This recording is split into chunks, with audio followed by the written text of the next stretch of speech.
마지막 주일입니다.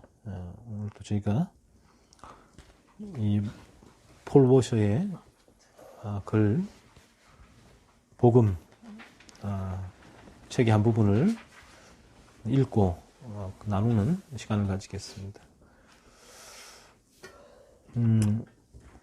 첫 번째 죄에 대한 진리인데, 죄에 대한 진리의 첫 번째, 죄는 가증스럽다라는 부분인데요. 죄의 끔찍한 본질을 묘사하는 용어 가운데 가증하다라는 말이 가장 적절해 보입니다. 이 말은 히브리어 토에바와 헬라어 브델루그마에서 유래했습니다. 이 두 용어는 더럽고 혐오스럽고 고약한 것을 묘사할 때 사용하는 가장 강한 표현 가운데 하나입니다. 웹스터 사전은 가증하다를 극도로 싫고 지긋지긋하고 혐오스럽고 구역질나고 몹시 지겨운 것이라고 정의했습니다. 죄가 이렇게 끔찍하다는 거죠. 죄가 이렇게 끔찍합니다. 그래서 저희가 죄의 끔찍함을 평소에는 알지 못합니다. 저희들 자연인 거듭나기 전에는 죄가 끔찍한지를 전혀 알지 못해요.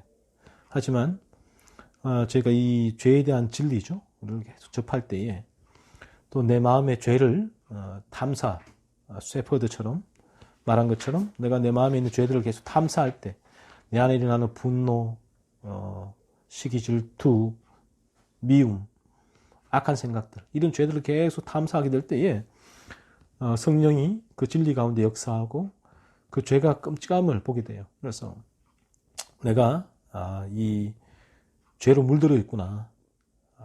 그래서 죄로 물들어 있는 나의 존재가 끔찍하다는 거죠. 끔찍한 몰골을 발견하게 돼요. 그래서 그 끔찍한 몰골을 발견하는 순간이 죄각성의 단계로 들어가는 순간이 되는 것입니다. 그래서 제가 이 단계에 그 성령이 역사하지 않으면 이 죄가 얼마나 끔찍한지를 몰라요. 그리고 그 죄로 물들어 있는 내가 얼마나 끔찍한 존재인지를 알 수가 없습니다. 저는 이 단계에 들어왔을 때 제가 반지의 제왕이 나오는 골룸보다 더 추하고 끔찍하고 그런 징그러운 존재라는 걸 보게 되었습니다. 죄는 바로 가증하다는 거죠. 죄는 끔찍하다는 것이죠. 여러분이 계속 자신의 죄를 탐사하면 죄가 가증스러워 보이는 지점이 옵니다. 성령이 역사하는 지점인데 그 지점이 오면 죄각성의 단계로 들어왔다라고 보시면 되는 거예요. 간단히 말해 죄는 무엇이든 모두 하나님께 가증스럽다. 그 죄는 경중의 차이가 없다는 거죠. 죄는 어떠한 죄든 하나님께 죄는 가증스러운 것이다. 이런 것입니다. 하나님은 죄를 극도로 싫어하고 혐오하며 정오하십니다.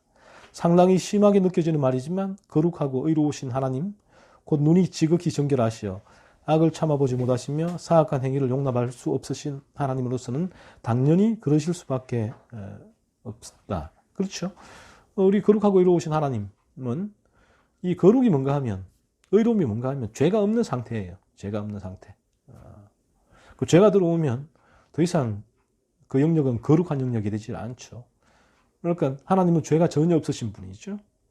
그래서 거룩하고 의로우신 분인데 이 거룩하고 의로우신 하나님이 그러므로 우리에게도 동일하게 거룩하고 의로우시기를 원하시는 것이죠.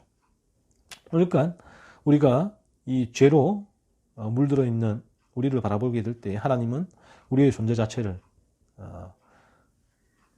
극도로 싫어하고 혐오하며 정오하시는 것입니다. 그래서 로마서에서는 하나님의 진노의 잔이 우리의 머리 위에 놓여 있다는 것. 우리가 이 죄의 지배에서 건진받기 전까지는 하나님은 죄를 극도로 싫어하시기 때문에, 미워하시기 때문에 우리도 그 죄의 지배 가운데 있는 우리를 하나님은 이와 같이 미워하십니다. 그래서 우리가 하나님과 원수되었다라고 성경은 표현하고 있죠. 그래서 성경에 따르면 불의하게 행동하는 사람은 모두 하나님께 가증스럽습니다. 죄는 가증스럽게 행동하는 것을 의미합니다. 사악한 자들은 하나님을 기쁘시게 할 수 없기 때문에 그들이 거행하는 종교의식도 그분께 가증스럽기는 마찬가지입니다. 이렇게 존재가 변하지 않고 여전히 불의한 상태, 거듭나지 않은 상태, 죄의 지배 가운데 있는 상태에서 아무리 종교 행위죠. 하나님을 예배하고 또 찬양하고 헌금하고 봉사하고 심지어 설교를 한다고 하더라도 하나님께는 가증스러운 거예요.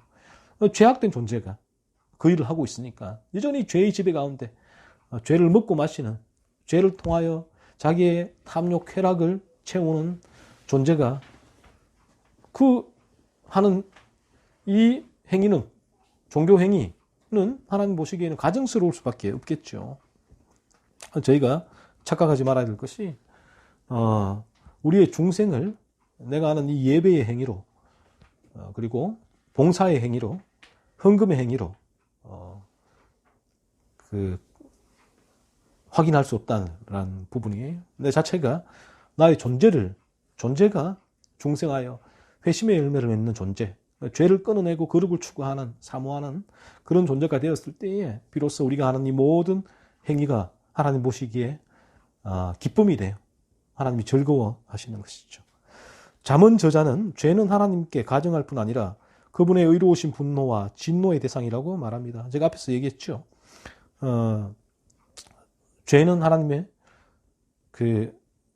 보시기에 가증하시기에 하나님의 의로우신 분노, 진노의 대상이 되는 것입니다. 하나님은 불순종을 저질러 스스로를 가증스럽게 만드는 자들은 모두 벌을 면하지 못할 것이라고 경고하셨습니다. 여러분, 우리가 죄 가운데, 지배 가운데 있다가 그대로 이 상태로 죽게 되면 하나님의 심판대 앞에 섰을 때에 하나님의 최후 심판을 받게 될 것입니다. 요한계시록은 가증한 것과 가증스러운 일을 행하는 사람들은 하나님이 계시는 곳에 들어가지 못하고 영원히 형벌을 당할 것이라고 말했습니다. 영원한 형벌을 마침내 받게 될 거예요. 그래서 저희가 이 죄의 지배에서 벗어나는 순간, 건진받는 순간 우리가 이 영원한 형벌을 면하게 되는 것입니다. 죄에 관한 이러한 사실을 알고 믿고 있는 우리가 어찌 이 사실을 다른 사람에게 전하지 않을 수 있겠는가? 그렇죠. 우리가 여러분이 이 부분을 경험하게 되면 여러분은 전하게 돼요. 이 부분을 모든 사람에게. 우리 교회에 한번 와봐라. 그리스도가 예수를 믿어라. 복 받는다. 이런 것이 아니라 이 인간이 그리스도께 나아가야 될 절대적이고 유일한 이유를 전하게 되죠. 그 이유가 뭐예요? 죄거든요. 그러니까 끊임없이 죄에 대해서 지적하고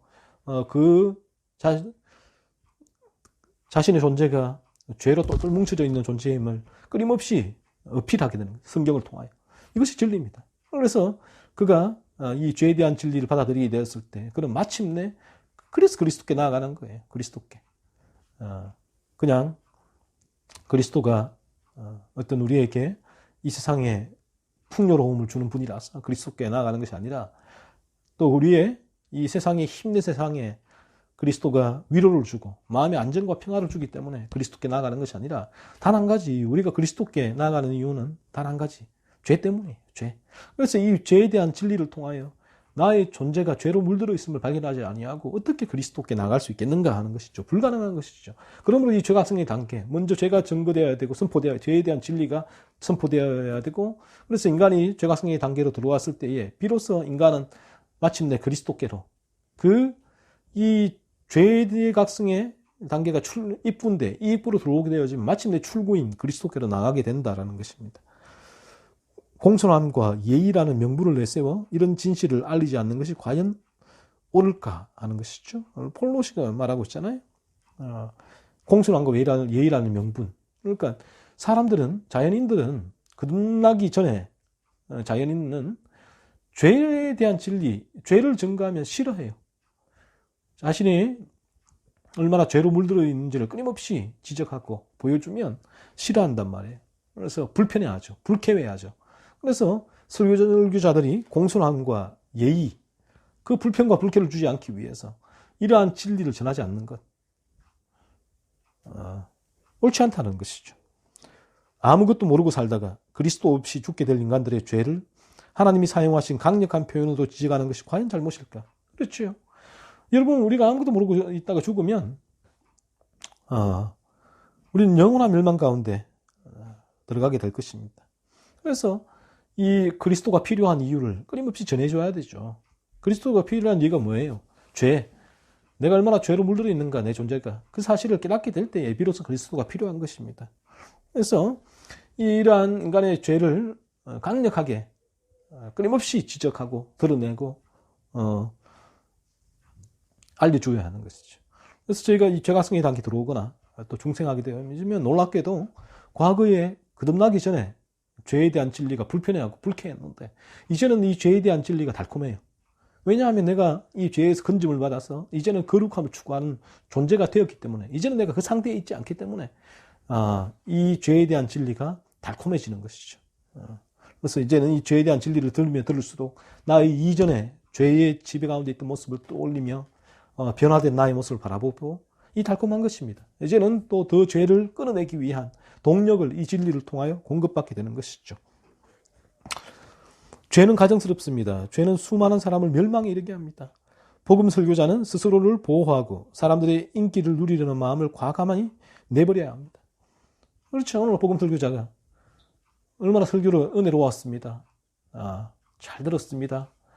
설교가 위로가 되었습니다. 설교가 탁월하시네요. 설교가 너무 통해서 많이 울었습니다. 이런 말 들으려고 설교하는 게 아니잖아요.